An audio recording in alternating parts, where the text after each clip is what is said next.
अस्सलाम वालेकुम फ्रेंड्स, आज हम बनाने जा रहे हैं हैश ब्राउन्स और वो भी मैकडोनल्ड स्टाइल में। बिल्कुल इजी, सिंपल और क्विक रेसिपी के साथ। और मज़े की बात, सारे इंग्रेडिएंट्स भी आपके घर पर ही अवेलेबल होंगे। जी हाँ, बिल्कुल। तो उसके लिए हम आलू लेंगे, उनका छिलका उतारकर सादा पानी के साथ वॉश कर लेंगे और फिर इस तरह से बारीक बारीक स्लाइसिस में कटिंग कर लेंगे। स्लाइसिस में कटिंग करने के बाद इन्हें चिप्स की तरह बिल्कुल बारीक सा कटिंग कर लेंगे और फिर चॉप कर लेंगे। अभी आप पर डिपेंड करता है, अगर आपको चॉप करना पसंद है तो चॉप कर लिए, वरना आप इन्हें क्रश भी कर सकते हैं। लेकिन चॉप करते हुए एक चीज़ माइंड में रखिएगा कि इन्हें इक्वली पीसेस में कटिंग करना है। ऐसा ना हो कि कुछ पीसेस ज़्यादा छोटे हों और कुछ पीसेस ज़्यादा बड़े हों। तो बाकी के जो आलू बचे थे उन्हें भी इसी तरह से बारीक सा चॉप कर लेंगे।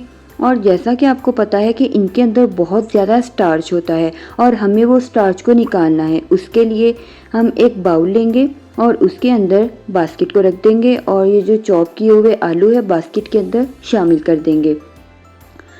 शामिल करने के बाद सादा पानी के साथ 2 से 3 मरतबा आलूओं को वॉश देंगे। वॉश देने के बाद इनके अंदर से स्टार्च निकल जाएगा और इस तरह से साफ़ पानी हो जाएगा। फिर पानी को वेस्ट कर देंगे और बास्केट को इसके अंदर रखकर जो इस थोड़ा सा आलूओं के अंदर पानी रह गया है उन्हें स्ट्रेन होने के लिए साइड पर रख देंगे। अभी कुकिंग के लिए हम एक पैन लेंगे और उसके अंदर थोड़ा सा कुकिंग ऑयल शामिल कर देंगे। इसे मीडियम फ्लेम पर गर्म कर लेंगे। जब ये बिल्कुल अच्छी तरह से गर्म हो जाए तो फ्लेम को लो कर देंगे और इसके अंदर जो हमने आलू चॉप किए हुए साइड पर रखे थे पानी स्ट्रेन होने के लिए वो शामिल कर देंगे और स्पैचुला की मदद से इसे मिक्स करते जाएंगे और पकाते जाएंगे। इन्हें बिल्कुल अच्छी तरह से पकाना है।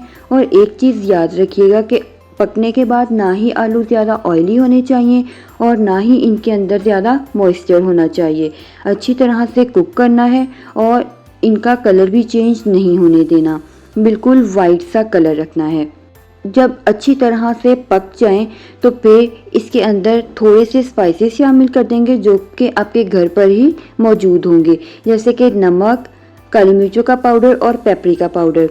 अगर पेपरिका पाउडर आपके घर पर अवेलेबल नहीं है तो आप इसकी जगह पे लाल मिर्चों का पाउडर भी शामिल कर सकते हैं। तो अभी इसे तब तक पकाएंगे जब तक के मसालों का कच्चापन ख़त्म ना हो जाए और इसके अंदर अच्छी तरह से मिक्स ना हो जाए। जब इसके अंदर अच्छी तरह से मिक्स हो जाएंगे तो फ्लेम को ऑफ कर देंगे और इन्हें रूम टेम्परेचर पर ठंडा कर लेंगे। अगर ज़्यादा गर्म होगा तो फिर भी हैश ब्राउन्स अच्छे नहीं बनेंगे और अगर ज़्यादा आलूओं वाला मटेरियल ठंडा होगा तो फिर भी ज़्यादा मज़े के नहीं बनेंगे। ज़बरदस्त सा क्रिस्प लाने के लिए हमें इसे रूम टेम्परेचर पर ठंडा कर लेना है। रूम टेम्परेचर पर ठंडा करने के बाद इसे एक बाउल के अंदर शामिल कर देंगे। बाउल के अंदर शामिल करने के बाद इसके साथ ही इसके अंदर कॉर्नफ्लोर शामिल कर देंगे। कॉर्नफ्लोर इसकी ज़बरदस्ती बाइंडिंग के लिए हम शामिल कर रहे हैं। तो इसे हाथों की मदद से आटे की तरह गूंथकर एक साइड पर रख देंगे। अभी बेकिंग पेपर लेंगे और उसके ऊपर आलूओं का थोड़ा सा बैटर लेकर उसे रैप शीट के साथ रैप कर देंगे और इसे एक रोटी की तरह बेल लेंगे। बिल्कुल बारीक सी लेयर बना लेंगे। बेलने के बाद जब इस तरह से बारीक सी लेयर बन जाए तो रैप शीट को हटा देंगे और अपनी मर्ज़ी की शेप का कटिंग कर लेंगे। मुझे रेक्टेंगल शेप पसंद है तो मैं 2 स्ट्रिप्स रेक्टेंगल शेप में कटिंग कर लूँगी और बाकी का जो एक्स्ट्रा आलूओं का बैटर होगा उसे उसी बाउल के अंदर शामिल कर दूँगी। चीज़ स्लाइसिस लेने हैं, मोज़रेला या चेडर, आप दोनों में से कोई भी यूज़ कर सकते हैं। अभी एक स्ट्रिप के ऊपर चीज़ रख के दूसरी स्ट्रिप उसके ऊपर रखेंगे और हाथों के साथ हल्का हल्का प्रेस कर देंगे ताकि जो इसके अंदर एयर है वो निकल जाए। और फिर रैप शीट के साथ रैप करके हाथों से प्रेस करके इसकी साइड्स को बंद कर लेना है ताकि फ्राई करते वक्त ऑयल अंदर ना जाए और चीज़ मेल्ट होकर बाहर ना आए। और फिर एजिस को इस तरह से गोल शेप दे देनी है। हमारे हैश ब्राउन्स रेडी हो चुके हैं। इसी तरह से बाकी जो हमारा बैटर है उन्हें भी रेडी करके एक साइड पर रख देंगे और फिर इनके फ्राइंग प्रोसेस की तरफ चलेंगे। फ्राई करने के लिए हम एक पैन के अंदर कुकिंग ऑयल लेंगे। इन्हें डीप फ्राई नहीं करना, शैलो फ्राई करना है। शैलो फ्राई करने के लिए हमने मीडियम फ्लेम पर ऑयल को गर्म कर लिया है और अभी ये जो हैश ब्राउन्स हैं इसके अंदर शामिल कर देंगे और इन्हें फ्राई करेंगे। लेकिन एक चीज़ याद रखिएगा, हैश ब्राउन्स ऑयल के अंदर डालने के बाद मीडियम फ्लेम पर फ्राई करने हैं और चम्मच साथ बिल्कुल भी नहीं लगाना 2 मिनट तक। अगर आप पहले ही चम्मच लगा लेंगे तो ये टूटना शुरू हो जाएंगे।